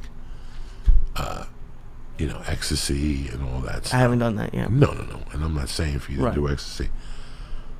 When we do acid in the office, when we eat a mushroom, it's fun for 2 hours. But the reason why we don't really have fun is because we don't go out and have contact. Like, I'm scared too. I had a question about that. What? I was gonna go out, but then I got a little paranoid because of my eyes. Because your eyes really do get super dilated. Doesn't matter. People You don't look at that. People don't notice. No. You're not going to Okay. make eye contact. What do you think? People out there hypnotizing you at night? They're not making eye contact. I wanted you to go to a diner. Yeah. I wanted you to go to a Starbucks at 10 o'clock and just sit there for 10 minutes and look and listen, and you would go home and go, I'm never going to Starbucks again, man. those fucking people are evil. They do something. You see it for what it is. Well, that was my question, and I think you gave me the answer today. You asked me if I smoked anything, and I didn't. I took a bunch of stars. I took like almost 1,000 milligrams. It's time for a star. Okay. But like it didn't get as deep as I have in the past. Like there was some color stuff, like the ceiling. I have really like my ceiling's kind of textured. I don't really know what that's called, and it kind of swims. That's really fun to look at. But it didn't really get to that next level. And I think you're right. I think I should have smoked. Yeah, because when you smoke, every hour it rekindles the acid, and then you start going to yourself, I'm not high no more. That shit Joey gave me sucks. And all of a sudden you look at the wall and you get caught looking at something. You're like, fuck that, I'm high. And by you smoking, it makes the transition down a lot easier. I'm happy you did it. I'm happy you did it. And you had I a really good time. like it. I can understand why It's people funny, microdose. when I went home that night, it's really funny. When I went home that night, I fell asleep, but I was still tripping. It reminded me of the night my mother died. I fell asleep, but I was still tripping. And what was really weird was that I kept thinking about my options that night. So we did it Wednesday. Right. I was leaving Thursday morning. Okay. The alarm was going to go off at 4 a.m. No. The alarm went off at 3:30 a.m. Okay. We got home at what time? Remember we did the podcast at 3. I think you went home by like 6. Well, you're right. You went to dinner, I think. No, I went and picked up Mercy. Okay, yeah, all right. I went and picked up Mercy, and we went home. And I was sitting there, and by 7 o'clock I couldn't take it no more. I wasn't high no more, but between the fucking edibles we took and the weed, I was wiped out. You know, I had gone for the blood test that morning. Did I go for the blood test that morning? Yeah, I think so. And I'm like, should I get on a plane if I got kidney damage? Should I get on a plane if there's vertigo? Should I get on a plane to Columbus, Ohio, if all this shit's going on? And I laid down that night at fucking 7:30. I go, let me go to the room, put the fan on, and just take a nap. And next thing you know, It's 3:30. it's 3 in the morning. And I'm waking up before the alarm, and I wake my wife up. I went out first and put the coffee on. And in that time period, I thought about, because it was a connecting flight. First it was a 4 a.m., but it was a great flight. It was a great flight. It was a 6 a.m. I didn't have to leave at 5 anymore. Right. It was 6 a.m., and it got me an hour later, and I got early. So I went to lay down with all this shit in my mind about, should I leave? What's fucking up my back? There was like 3 or 4 questions I went to bed with, and when I woke up at 3:30, they were all answered. See, that's my favorite part about That acid. was the thing. But that was my problem with, at least this time, Wednesday I did. It's almost kind of scary. Like, it's almost like I'm a little speeded up, and it is speed, I guess. But it's like, I was joking that my neighbors must think I'm crazy, like once a month, because I just walk around my apartment all night. I walk and I talk to myself. Whenever you call, I'm walking around my apartment. That's just how I think. What are you walking around your apartment for? I don't know. That's just how I think. So that's what I do on acid. But it's like kind of manic. It's like you kind of zoom, you do a little bit of the dishes, and then you run around there. But that didn't happen this weekend. So that was a little bit of a bummer. But it was a different experience. I didn't get as anxious as I normally do. Which is crazy to me that you don't get anxious on this when you do these sort of drugs. No. I used to get anxious off the stars or off an edible when I first did a higher dose. Every time I took a higher dose, I would dose myself knowing that this was it. You put yourself through your own training? Yeah, like one of these doses. When that time I took the 500 in San Jose. Okay. That was the biggest dose I had ever taken. And I only really took, if you think about it, I only ate 400 of that. Wow. But because I didn't eat all day, it hit me immediately. Yeah, it did. And the travel time was a little faster than you expect. That's when I get anxiety. Every time I make a jump, like when we ate the 1200 that night, Right. there was a minute during the fucking podcast or during the Periscope where like I gotta catch myself. That means it's hitting me. That means that I have to stop and think if I'm gonna have a heart attack or I'm gonna get up and jump off that fucking balcony. Like for a minute there, I gotta like catch myself. Like, what am I doing with my life? And all of a sudden, pilot the Bombardier, and I come back. So it happens to you after you've already done it? Yeah. See, to me, and this is the same with my life, all of my anxiety is before something. Once I make a decision, I'm fine with it. But me making a decision is, it's like pulling teeth. I hate it. And I'm trying to work on it, but it's still, it's hard. That's where I have all my anxiety. That's good to know, fucko. Thank you, I appreciate it. I did kettlebells today. That was fun. I ripped my fucking hand. I've never torn a callus before. Look at you. You're getting calluses and everything. 28 years old, you finally got a callus, huh? I've had calluses for a few months. Yeah. You've seen them. You've shook my hand. You've seen them. Yeah, on the computer. You know, I had a callus when I was 20 from finger banging fucking. I had a callus on my finger, you know what I'm saying? You gotta sit there and tell me you had a callus. Since you've been doing those kettlebells, you're getting callus. You never heard from Dave, huh? No, not recently. That's it. Yeah, he went his own way. That's it. He don't want to do it no more.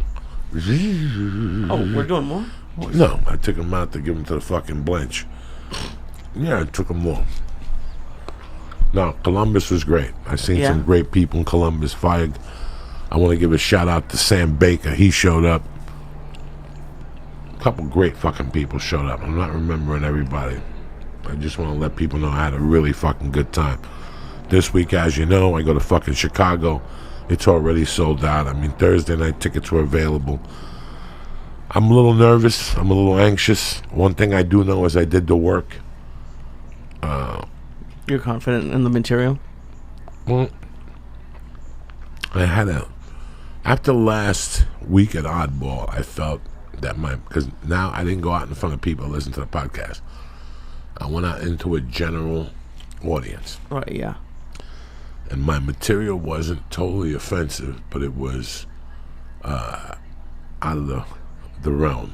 But it's the Oddball Festival, so they knew I was coming at them. They knew somebody was coming at them. I didn't get the love that Segura got and Ali Wong and those people. I didn't expect it. But one thing I learned was that I had to add more humanity to my set. So when to balance out the craziness? Yeah. So when I went to Columbus, I had 5 really different sets. They were all basically the same, but I didn't do a lot of jokes a lot of nights. You know, it was kind of weird. And I just spoke about different things that I just wanted people to know. You know, this is my first special. It's introducing myself to the United States. People are going to watch this on CISO. I don't want to go out there and do the same dirty shit I've been doing for 20 years. I want them to look at it and go, okay, this is all right. But at the same time, I want to tell them a little bit of a story and do material. A little bit of story and do material. And the story is about me.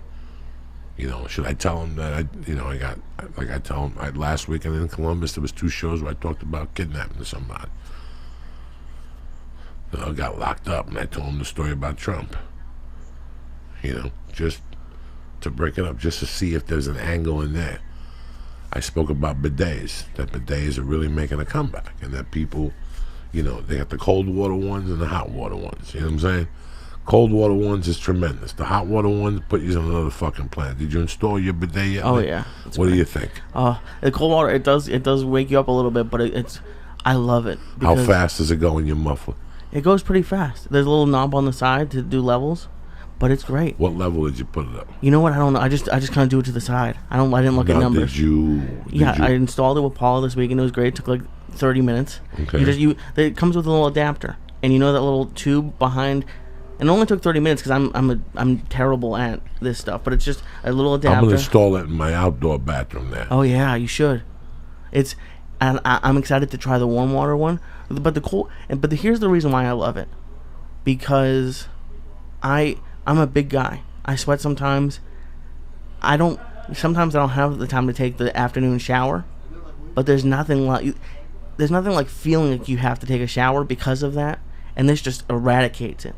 It's amazing. Yeah, I hate rotten ass. And once I know I have it, like I feel like my ass is burning or something, I'm like, that means I got rotten ass coming.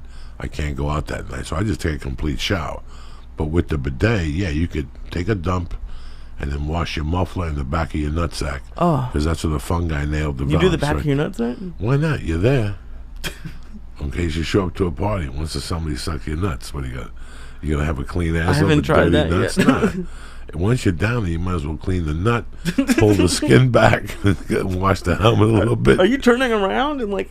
No, right there. Like you're standing there in your toilet, right? Right. The bidet. Now you just move back a little bit and put the water on a little bit more powerful and let it hit the back of your nutsack. All right? Blah, blah, blah, blah, blah. You get yourself a stack of little rags. You put them next to you. Like get like a washcloth. Okay. And Yeah. cut those in half. Oh my goodness. You see what I'm saying? It's like an What arts the project. fuck do you think you're dealing with here? And then okay, but what do you use that for? Just the balls? Now, once the muffler's clean, because what are you going to do? Just let the water hit it? You got to stick your hand there like a savage or something with a bar of soap, right? Or you're just going to let water hit it and fucking just hit the muffler. And your asshole's going to smell like shit and water. That's true. I didn't think about the what do you soap. think? Come on, dog. But then So you're listen sticking to- like soap up your butthole. Tremendous. Tremendous. Somebody stick their nose in your butthole. It smells like dawn. You know what I'm saying? You get some of that liquid detergent. So this is like a 3-step process, is what you're saying. I'm talking about if you're going to go for broke, go for broke. Right. How you just going to wash your butt with hot or cold water? You got to have some type of... When you take a shower, you have soap, right? Absolutely. And you put it in your muffler, right? All the time. Okay, then what are we talking about? But I have a loofah in the shower. Okay, so you take that little loofah, you put like a... Let's say you're going to kill somebody, you wear those gloves, you know what I'm saying? You're going to stab somebody.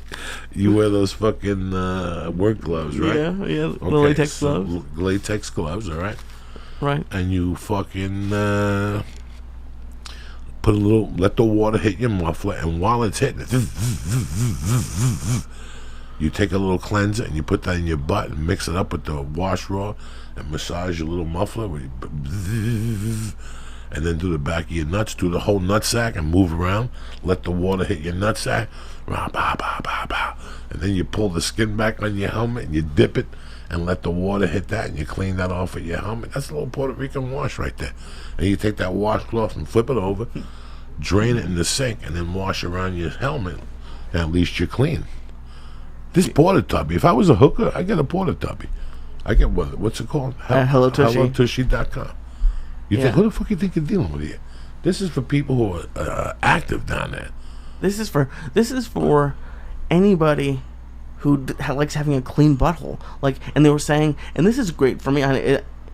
Paula uses, and just girls use more toilet paper than I've ever seen. This is gonna eliminate it. Like they say it reduces toilet paper usage, and it just feels great. You know what, man? I'm happy that you installed it. Because I thought my wife was going to install it this week, and she was like, no. Oh, you could even do it. I promise you. No, could I do know it. I could do it. I know I could do it. We've been talking about this bidet. The bidet we're talking about, you can find them on HelloTushy.com. I mean, bidets are back. I even looked it up. That more people are building homes with bidets again. Bidet is a device that sprays your butt clean with clean water, okay? You can't beat this. You can have cold water or hot water. I grew up with a bidet in my house. They're tremendous. My mom had it in her own little bathroom. I would sit there because these are the bidets are either self-standing, but not everybody has $10,000 to get a plumber to come over to your house. That's why HelloTushy.com, they got the answer. Thanks to their sleek bidet, it clips on to the existing toilet and it sprays your butt completely clean with fresh water to get your muffler sparkling. And now when you're sitting there, you're not getting bacteria growing and, hemorrhoids and yeast infection and just plain old rotten ass. Listen, you take a fucking dump at work. You're sitting there at lunchtime. What do you think cultivates in your asshole by 5 o'clock? What do you think, that smells good? There's a party down there? No. So I'm not saying that you're at work or whatever, but once you're home, why not treat your muffler the right way on the weekends or whenever the hell you're at home? HelloTushy.com got the answer, all right? Not to mention, like Lee said, bidets are better for the environment. No paper, more trees. You get yourself one of those little, like I said, you go to Bed Bath & Beyond or Costco, You buy 20 of those little towels and stuff like that. You just can't spray your muffler. You cut them in half, you fold them, and there you go. HelloTushy.com in full motherfucking effect. Each asshole is a pint of water. All right? And let me tell you something. Tushy stands behind that product for 30 days. So do me a favor. You heard Lee talking about it. This is a tremendous stocking stuffer for grandpa, grandma, anybody who takes it in the muffler part-time. This is the one you need. Go to HelloTushy.com right now. They're going to give you a deal and a half. I'm going to give you 10% off. So go to HelloTushy.com right now /church. CHURCH to give you 10% off delivered to your house. Who's better than you? This is the stocking stuffer you need. So can you imagine? Everybody goes to everybody goes to these people's houses for Thanksgiving and they bring what? A pumpkin pie. Can you imagine? You show up to some of these houses this year with a portable bidet. Who's going to get invited to everything in the next couple of years? You cocksucker. Go to HelloTushy.com right now /church. Also, I want to thank my main motherfucker who listened. Yesterday, I did not fall asleep. This is the second week in a row. I did not fall asleep. I took a plane. I got home. I played with the baby. And I stayed up for a while. You know why? Alpha brain, bitches. It eliminates the jet lag. Do you understand me? Eliminates it completely. Not only that, you focus. I take the Alpha Brain before I get on the fucking plane now. I get off the plane. I get home. My wife's not home. They were both at church. I fucking dump my clothes. I write up my following week report. I take a shower. I put away my plane tickets and my receipts and the fucking paycheck and the pay stub and how much I paid at the fucking airport for parking. And then, when the baby comes, I play with them, I eat with my wife, and once the baby goes down, I go to bed, and I wake up at 5, and I eat with them. I take 3-hour fucking nap, and because of the Alpha Brain, I got no jet lag, and that's the truth, Ruth. Do me a favor. Onnit's got a great supply of products, whether it's the Hemp Force Protein, or the New Mood, or the Shroom Tech, or the MCT oil. They're rocking and fucking rolling, okay? They also have bats, weighted bats, and kettlebells and all that, but I can't help you there. All I can help you with the supplement side. Go to Onnit.com right now. Take a look at the great selection. If you see something you like that you want to try, boom! Put it in the cart and press in. Church. And get 10% off your first order delivered to your house. All right? They also have the Stay On It program where it gets delivered to your house automatically. It's a tremendous fucking website. It's a tremendous product. I live on it. Go to Onnit.com right now and press in. Church. Boom! Go to HelloTushy.com right now and press in. Church. And get 10% off, all right? Anything else you want to talk about, Lee? You excited about going to Chicago? I can't be more excited. I couldn't be more excited. We're going to Portillo's Thursday night with Pete the Greek. Shake. Oh, yeah. Friday, I'm hooking up with my main man, Josh Piscini, over there in motherfucking Chicago, 10th Planet. Very cool. Eddie Bravo's flying in, so he'll be at the shows Friday night. You know, he's upset because he couldn't come in Saturday. I couldn't put him anywhere. So everybody's just going to come in Friday and Thursday night. A lot of people coming in Thursday night. Great. I can't. Yeah. It's an honor to be a part of it. Bob man, so thank you. No, I'm happy that you're coming. Hey, listen.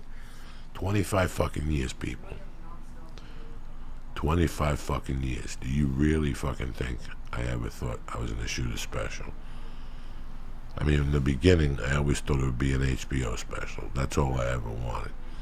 When I shot that thing that's on Showtime, the Payaso Comedy Slam, if you knew about anything in my life at that time, I just took the money and ran. I didn't think that thing was going to air.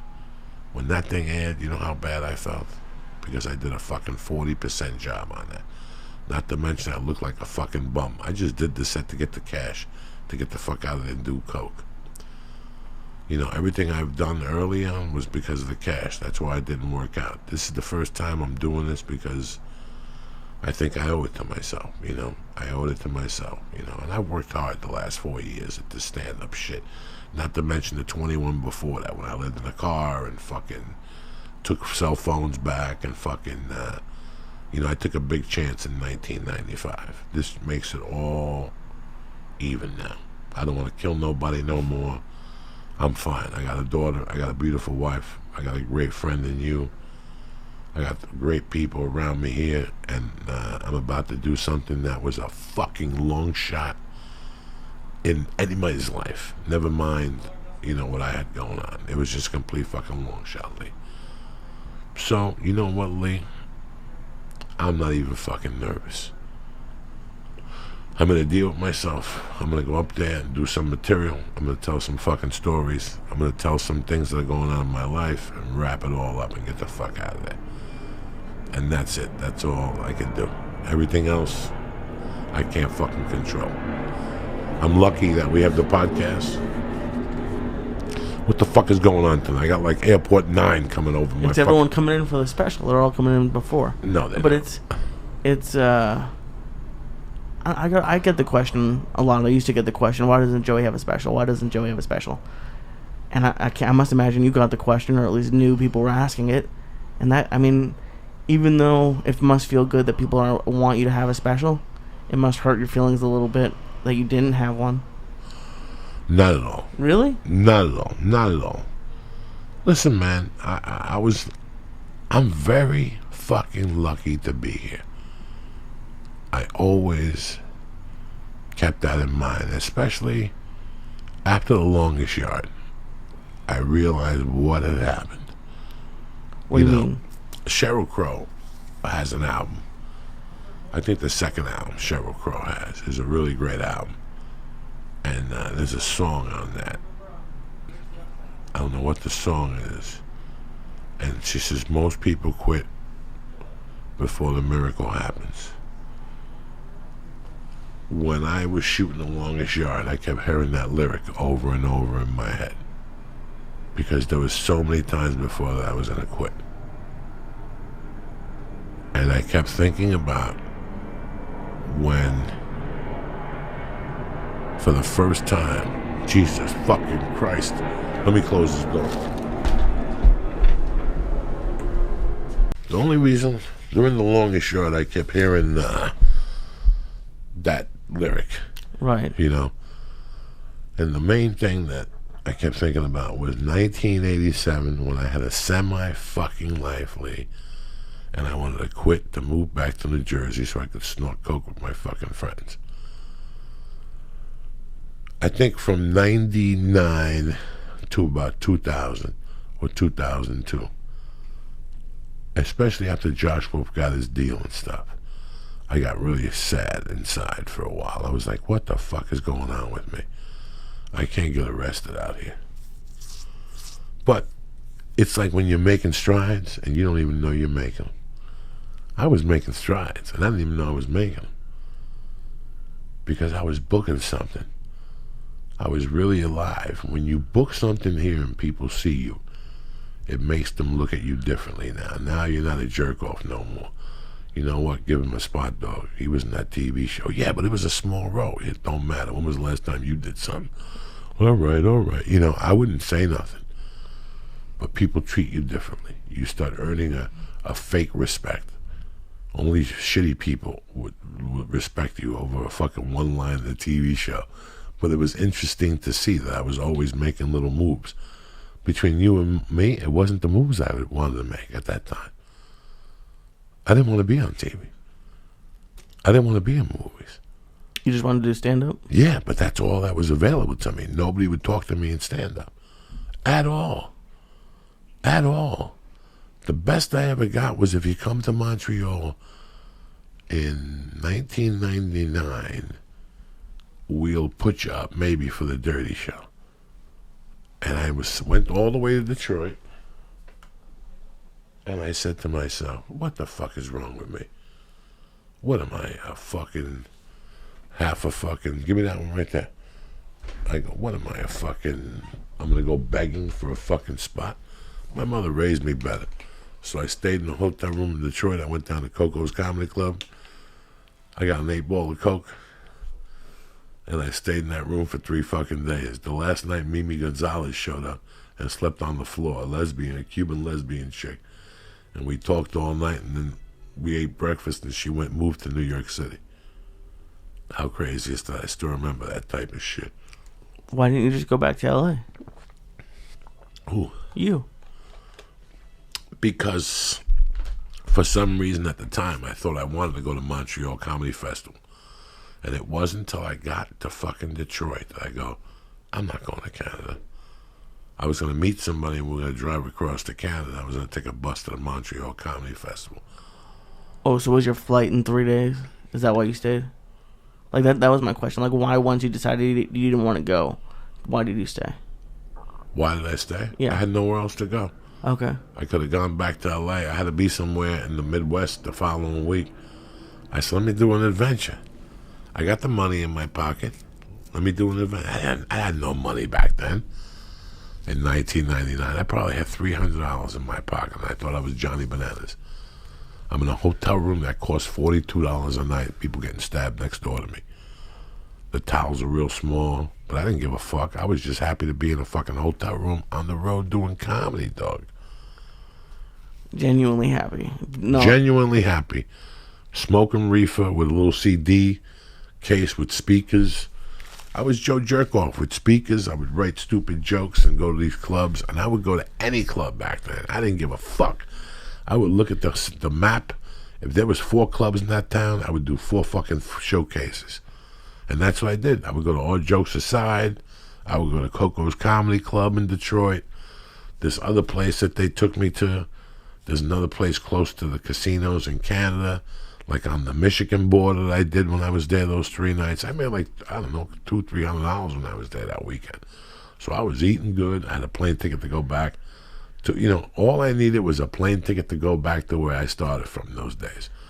So let's say I was playing Michigan. All I needed was Michigan and a cab ride to the hotel. And I'd put the rest together somehow, some way.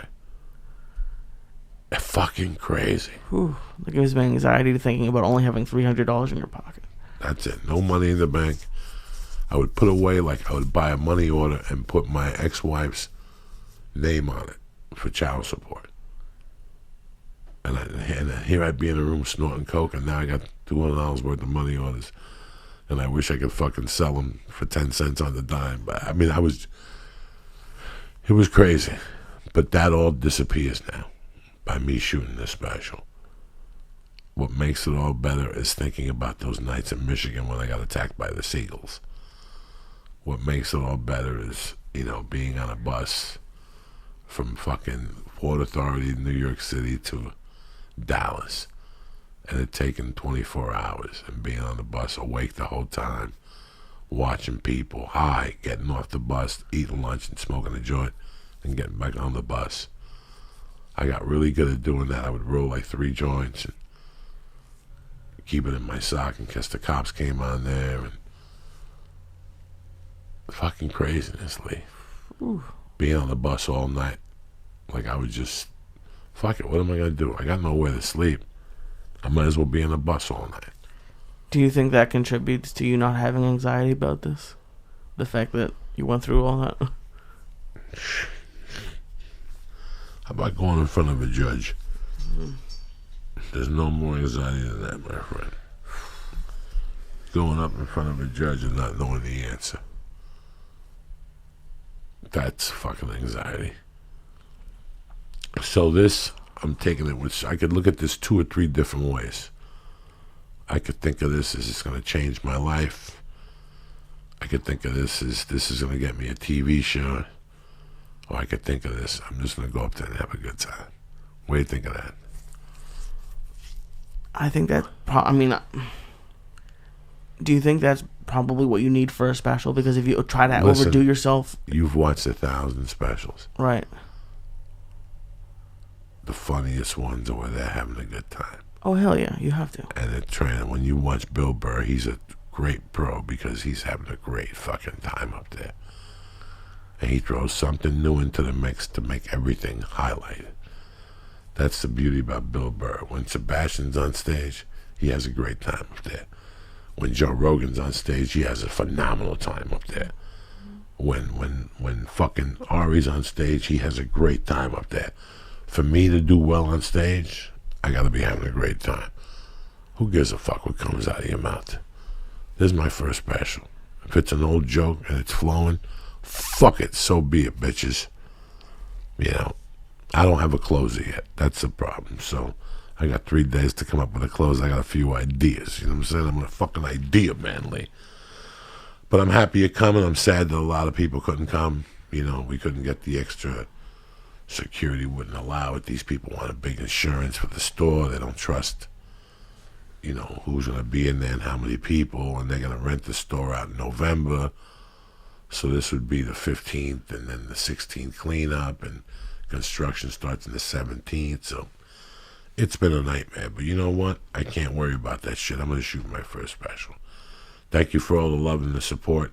My wife made some fucking T-shirts just to, you know, make them like a commemorative. I don't know what was left. She probably had like fucking 11 left or something. And the other ones are going to get taken to the club. Lee'll be fucking handing them out, shaking your hand and shit. And that's it, and that's that, motherfuckers. I want to thank Iliza for coming on and giving us that beautiful woman perspective that we love here on the church.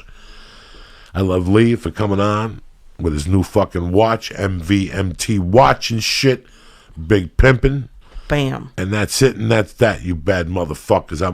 I gave you some shout outs. I gave you some love. Once again, hello Tushy. Once again, Honor.com. I want to thank the people once again that came out to the Columbus motherfucking Funny Bone. Nothing but love for you fucks. I love Ohioans. Nobody gambles more than Ohioans. I love you dirty bastards.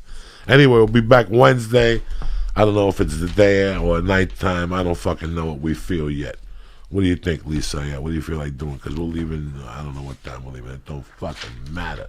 I think we should let the spirit guide us. That's right. Tomorrow night, I'm at the Comedy Store. It's the last No Expectation tour. That's it, and that's that. Thursday, I'm at Zany's. That's all that's available. And Halloween weekend, here we go. The South Point Casino in beautiful Las Vegas. 7:30 show Friday, 7:30 show Saturday. Going back to Vegas, Vegas, Vegas. We're going back to Vegas, Lee don't think so. Going back. All right, we'll see you guys Wednesday night, motherfuckers. Stay black. Uncle Joey loves you. One more time, Iliza. One more time, Lee Syatt. How about you say another star? I think I'm good on the stars. No, I had 8 of them. You're never good. Who cares? Bro. 9 is a good number. You know what it is? It's Russia. It's Yom Kippur. Not yet. What time? I don't know. All right, look it up. See what time Yom Kippur is before we stop it. Let's see. See, you're bullshitting me, Lee. I have no idea when Yom Kippur is. All right, tell me what it is right now. Tuesday, beginning the evening. So it's tomorrow night. And it ends Wednesday evening. Perfect. So Wednesday. But I have to fast. I can't eat stars on Rosh Hashanah, dude. Okay, we'll eat one for this. Going back to Cali, Rosh Hashanah. Going back to Russia. Rosh Hashanah. Going back to Cali. There you go, brother. That's it. We celebrate Yom Kippur. Tomorrow you got a bagel with lox. Boom. Who's better than you? Some crackers. You send grandma a birthday present, whatever, even though she's in fucking purgatory. And that's it, and that's that. I love you, motherfuckers. Stay black. Thank you for listening for the Church of What's Happening Now. Without you guys, I'd have dick. Thank you. Lee, hit it, cocksucker.